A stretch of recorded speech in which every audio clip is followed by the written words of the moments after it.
Nayka খেজুর গাছের নাম যাকে ধরে খুতবা দিতেন রাসূল আকরাম যাকে ধরে খুতবা দিতেন রাসূল আকরাম গাছটা নবীর বিরহে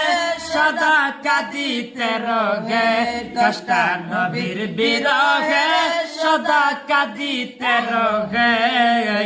খুতবা কইতে যেত সাহাবায়ে কেরাম খুতবা কইতে যেত সাহাবায়ে কেরাম রহমত আলাল নবী নূরে মুজাসসাম রহমত আলাল নবী নূরে মুজাসসাম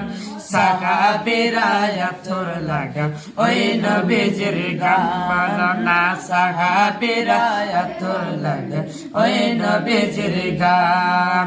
শুনো ভালো